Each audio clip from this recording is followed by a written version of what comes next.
영어로 말할 때 발음이 중요하지 않죠. 네, 그렇게 많이들 말씀하고 계시는데요.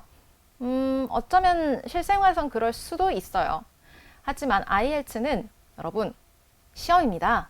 그리고 이 시험의 IELTS 스피킹 평가 항목 중에 하나가 바로 발음이에요. 이 발음은 여러분 전체 점수의 4분의 1을 차지하고 있죠. 그렇다는 것은 네, 사실 중요합니다. 발음이라는 게 단순히 뭐 영어를 얼만큼 잘하는 그런 사운드를 내느냐, 소리를 내느냐라는 것보다는 정확한 의사 전달을 위한 수단이라고 생각을 하시면 돼요. 나중에 그 발음에 대한 영상을 보시면 아시겠지만 미묘한 차이 하나로 뭔가 단어가 확확 바뀌게 되잖아요. 그렇기 때문에 발음은 중요합니다. 그리고 사실 여러분들께서 많이들 생각하시는 것처럼 그 예시로 나오는 반기문 총장님의 그런 약간 콩글리시 같은 느낌의 영어도 다 통하니까 발음 그렇게 중요하지 않는 거 아니냐라고 말씀을 하시는데요. 자, 저는 그럴 때 항상 그렇게 말하죠. 여러분이 반기문 총장님 같은 UN 총장 자리에 가면은 누구든지 그렇게 알아들어 주려고 노력을 해요. 무슨 말이냐면 여러분들은 그리고 저도 마찬가지로 우리 뭐 한 자리씩 하고 있는 것도 아니잖아요.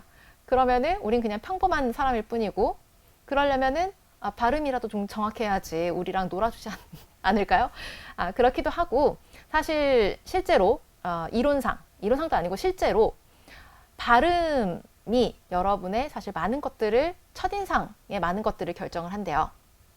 영어를 모국어로 쓰거나 혹은 모국어처럼 편하게 쓰는 사람은 여러분이 하는 영어의 발음을 듣고 대략 3초 만에 여러분의 educational background, 뭐 학력이라든지 아니면 social status, social class, 사회적인 뭔가 지위 그런 걸 결정을 한다고 해요. 내가 사실은 되게 고학력자고 되게 사회적으로도 괜찮은 지위임에도 불구하고 발음이 구리면은 구리다라고 생각을 한다는 거죠.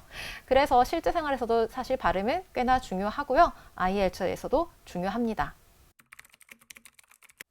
영국 발음 많이들 물어보시죠. 왜냐면 이제 IELTS라는 게 캠브리지 대학교 산하기관에 있는 캠브리지 언어평가원에서 만든 거니까 그리고 캠브리지는 영국에 있으니까 영국 발음으로 말을 하면 조금 더 친근하게 생각을 해서 점수를 더 잘 주지 않을까. 일단 발음, pronunciation은 사실 딱히 정해진 게 없다고 해야 될까요? 사실 이건 악센트 문제죠. 악센트. 브리티시 악센트, 아메리칸 악센트. 하지만 세상에 이 두 가지 악센트만 존재하는 건 아니죠. 영국 자체에서도 마찬가지인데 영국 내에서는 굉장히 많은 악센트들이 있어요. 표준 발음 이외에도 각 지방마다 특이한 악센트들이 있고요. 그리고 영국 연방의 나라들, 캐나다, 호주, 뉴질랜드, 아일랜드에서도 각각 그들의 특별한 발음들이 있죠. 그리고 영국의 식민지였던 뭐 인도라든지 그런 나라들도 그들의 악센트가 있습니다. 근데 영어라는 하나의 언어 수단, 대화를 하기 위한 수단을 쓰는 거죠. 그렇기 때문에 내 말이 전달이 정확히 된다고 하면은 사실 악센트는 그리 중요하진 않아요. 다만 이게 영어를 모국어로 쓰거나 혹은 모국어만큼 자연스럽게 쓰는 사람이 여러분의 말이 무슨 말인지 되게 열심히 들어야 한다면 그건 발음 점수에 좀 영향이 있기는 해요. 그래서 영국 발음이든 미국 발음이든 호주 발음이든 아무 상관이 없습니다. 다만 여러분들이 하고자 하는 말을 정확한 발음으로 전달해 주셔야 돼요. 말을 빨리 해서 점수가 나올 거면 우린 그냥 뭐죠? 그 랩 배틀하는 거? 쇼미더머니? 네. 쇼미더머니 래퍼들이 그러면은 밴드 9을 받아야 되는 거 아닐까요?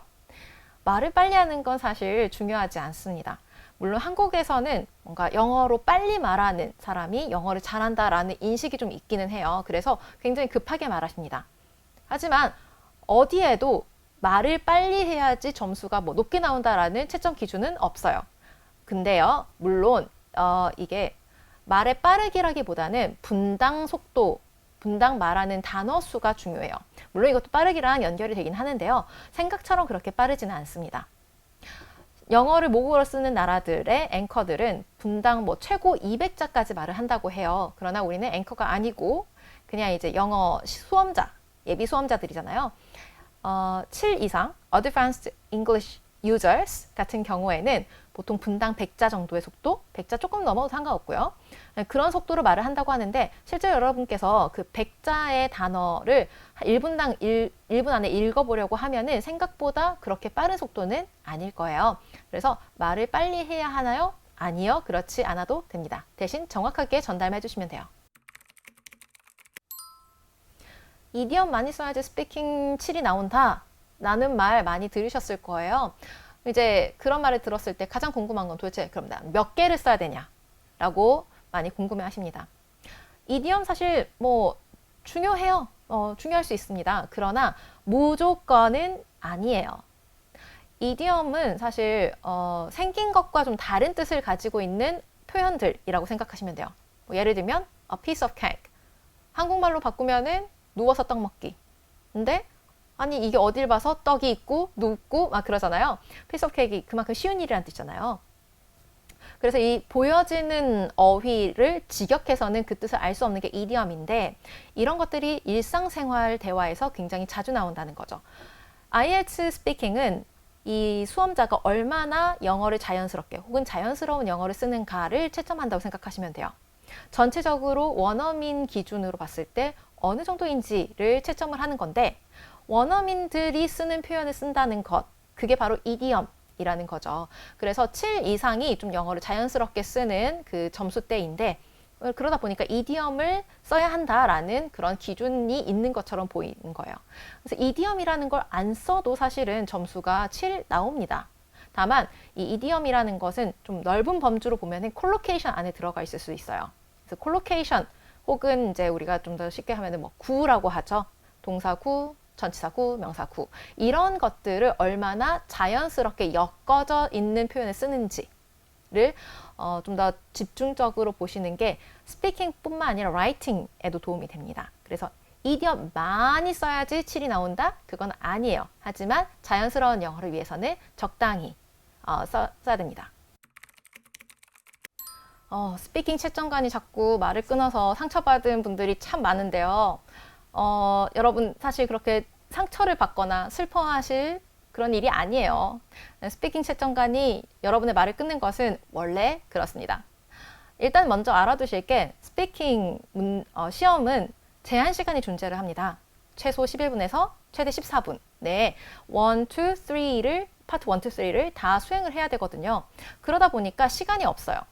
파트 1은 4분에서 5분, 파트 2는 원래 하던 거 1분 준비하기, 2분 말하기, 그 다음에 3 넘어가면 이제 11분에서 14분 사이에 끝이 나야 되는데 그러다 보니까 최대한 이 수험자가 많은 말을 그 시간 안에 할 수 있어야 돼요. 그래서 채점관들이 말을 끊는 경우는 첫 번째, 이제 채점할 거 다 나왔으니까 이제 그만 말해, 땡큐. 그리고 두 번째, 이게 그래도 여러분들이 자꾸 말을 끊었을 때 상처받지 말라는 이유인데 채점관들은 그래도 여러분을 도와주려고 해요. 점수를 좀 더 좋게 주려고 노력을 하시는 분들이 훨씬 더 많은데 그래서 여러분이 약간 오프 토픽으로 말하고 있을 때 원래 주어진 문제가 아니라 다른 대답을 하고 있을 때는 자꾸 말을 끊게 될 거예요. 왜냐하면 여러분이 주제랑 상관없는 말을 하게 되면 어휘 점수에 그렇게 영향이 없습니다. 그리고 일관성 점수도 떨어져요. 그러면 원래 이 사람이 그 전에 뭐 이 문제 전까지 꽤 괜찮은 점수를 주려고 생각을 하고 있었는데 갑자기 오프 토픽을 낸다 라고 하면 이 사람은 스피킹 채점관은 빨리 그걸 끊어주겠죠. 그리고 다른 문제를 줘야지 더 그 점수를 유지를 하든지 더 높은 점수를 받을 수 있잖아요. 그래서 사실은 좋은 의도로 말을 끊는 거예요. 여러분들이 말을 잘 못해서 답변이 마음에 들지 않아서 뭐 이런 이유로 여러분의 말을 끊는 것은 절대 아니랍니다. 약간 보면은 말을 못 끊어서 되게 안절부절하는 채점관도 많이 볼 수가 있거든요. 왜냐하면 적당히 끊고 넘어가서 더 많은 문제를 줘야 되는데 그러지 못하니까. 그래서 땡큐를 받는다고 해서 말을 하다가 끊겼다고 해서 그렇게 슬퍼하지 않으셔도 돼요. 그냥 여기까지인가 보다 하고 다음 문제에 집중하셔서 이야기를 하시면 됩니다. 원래 그러니까요.